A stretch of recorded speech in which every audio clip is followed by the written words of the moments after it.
반갑습니다. 8월 21일 새벽 기도에 참석하기 위해서 각 가정에서 핸드폰과 또 여러 가지 방법으로 참석하신 여러분들을 환영합니다.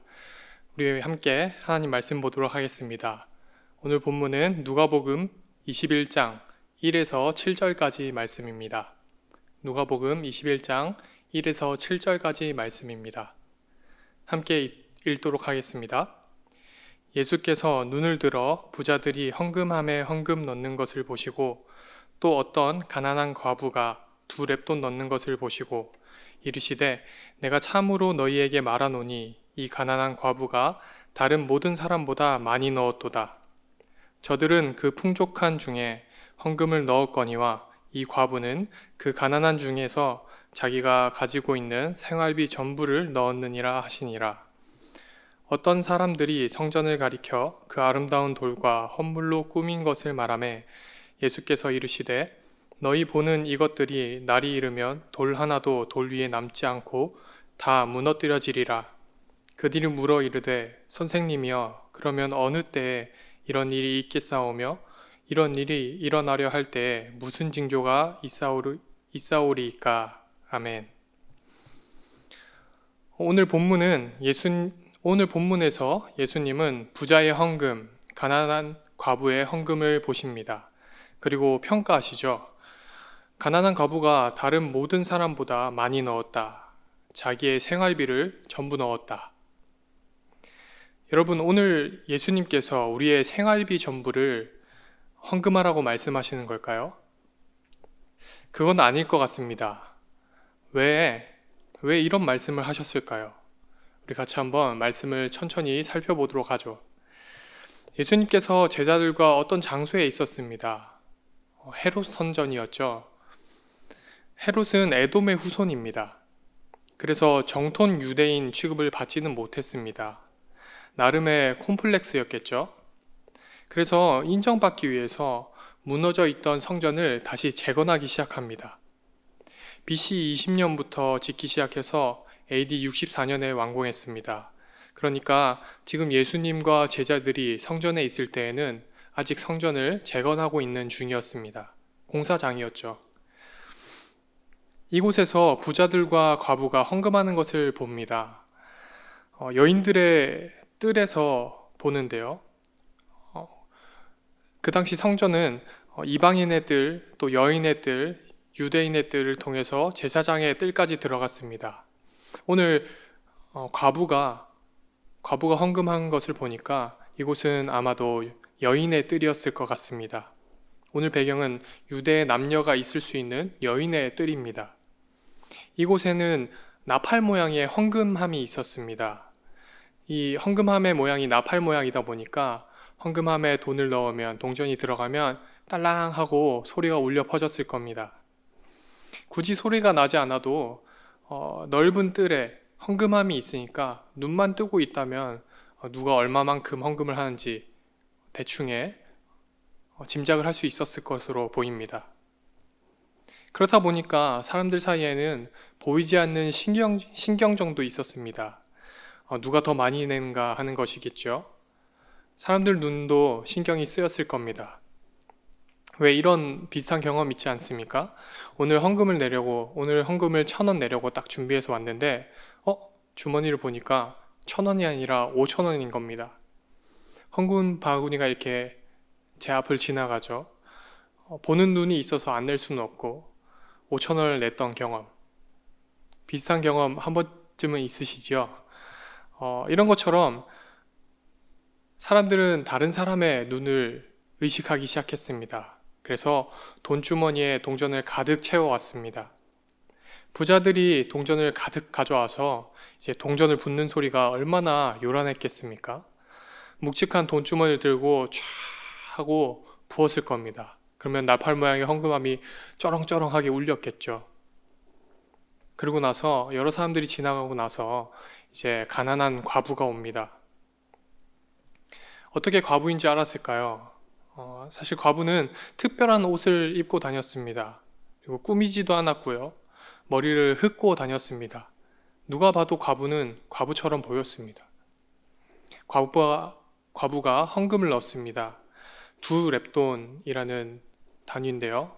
짤랑짤랑하고 두 렙돈이 들어갑니다. 렙돈은 돈의 단위입니다. 하루 일한 임금의 100분의 1의 양이 한 렙돈입니다.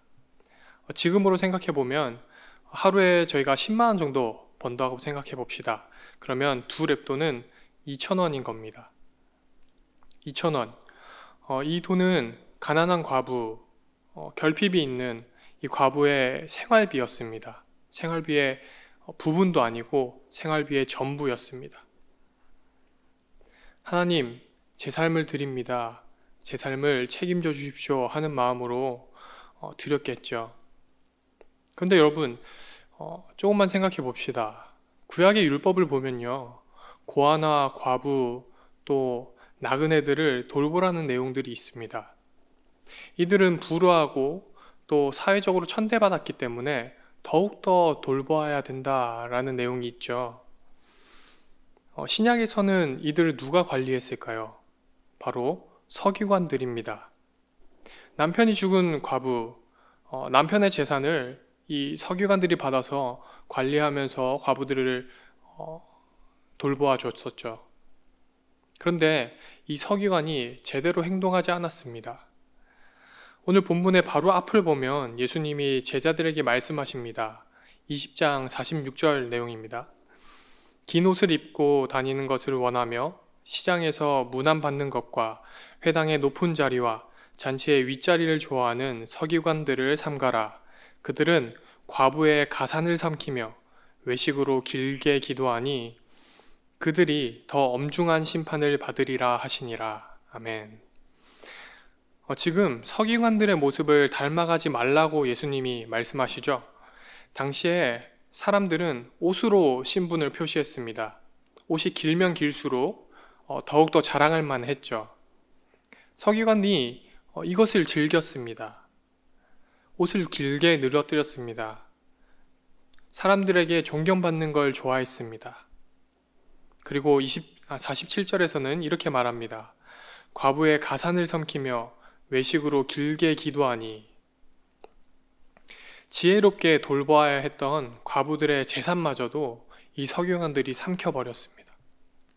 겉만 번지르르하게 치장하여 사람들을 속이는 사람이었습니다. 이들은 하나님의 뜻을 더욱더 알아야 하는 사람들이었지만 오히려 하나님이 기뻐하시지 않는 일들만 일삼는 사람이었습니다.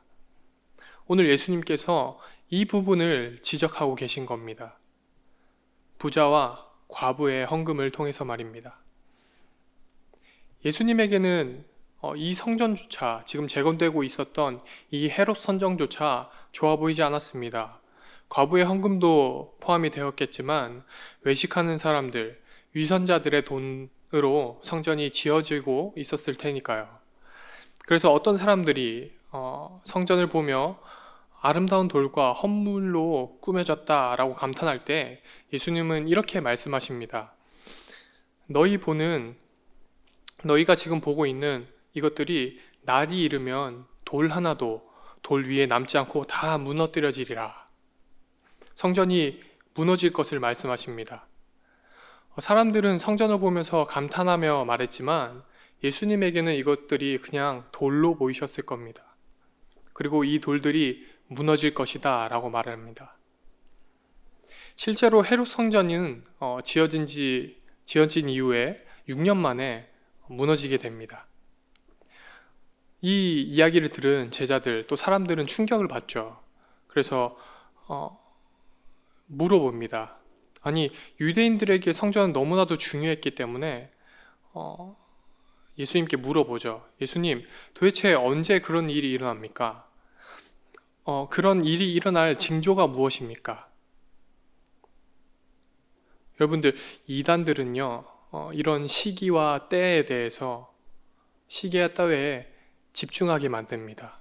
시기와 때를 중요하게 생각하도록 만들어 주죠. 그래서 이단들이 사람들을 유혹할 때 이때 하나님이 다시 오실 거야 라고 하면서 이 시기와 때로 사람들을 유혹합니다.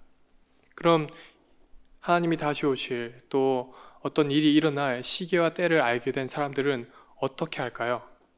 오늘을 놓게 됩니다. 오늘의 우리의 소중한 일상을 놓아버립니다. 오늘 예수님께서 도대체 무슨 말씀을 하고 싶으셨던 걸까요? 종교적인 위선을 버리라는 겁니다. 사람들에게 자랑하기 위해서 긴 옷을 입고 가난한 과부의 가산을 빼앗아 버린 서기관처럼 살아가지 말라는 겁니다.